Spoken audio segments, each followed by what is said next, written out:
আসসালামু আলাইকুম সবাইকে। একটার পর একটা বিপদ যেন আমাদের পিছু ছাড়ছেই না। আমার শুক্রবারের দিন মাথা যে কেটে গেছে, সেখান থেকে তো সেলাইগুলো কেটে এখনও আমি পুরোপুরি সুস্থ হতে পারিনি। তার উপর আবার ছেলে অসুস্থ। মানে এখন এমন একটা ভাইরাস জ্বর শুরু হয়েছে যে বাচ্চার যতই আপনি মেডিসিন খাওয়ান না কেন, শরীর থেকে জ্বর নামছিলই না।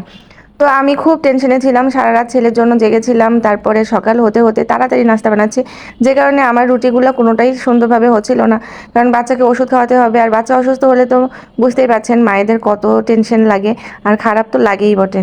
আর এদিকে কিছু কিছু আমাদের সমাজের মানুষ আছে, মানে এই সমাজটা তো আমাদেরই তৈরি, তাই না? এই সমাজের কিছু মানুষ আছে যে আপনাদের বাসায় যদি কোনো বিপদ আপদ হয়, বাচ্চা কাচ্চা অসুস্থ হয়, উপর উপর দিয়ে বলবে হ্যাঁ আমাকে ডাকুনি কেন, আমাকে জানাওনি কেন।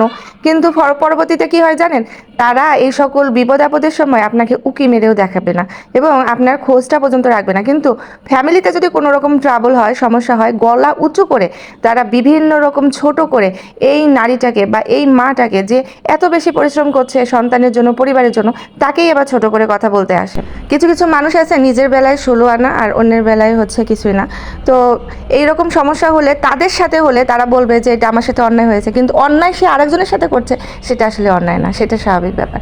তো তাদেরকে আল্লাহ তাআলা হেদায়েত দান করুক। আমাদের কাজ আমাদের করতে হবে। আর এইসব মানুষগুলো না কখনো শুধরায় না। বয়সের সাথে সাথে তারা তাদের এই ক্যারেক্টারের চেঞ্জ আনে বিভিন্নভাবে, কিন্তু ওই শয়তানিটা থেকে তারা বাঁচে না। তো যে কথায় আছে না, স্বভাব যায় না মোলে, আমাদের এলাকায় তো এভাবেই বলে। আপনারা কিভাবে বলেন তা তো জানি না। তবে সেই সকালবেলা ছেলেটা ঘুম থেকে উঠেছে, শরীরে অনেক জ্বর ছিল, তাড়াতাড়ি করে নাস্তা বানিয়ে তাকে খাওয়াচ্ছি।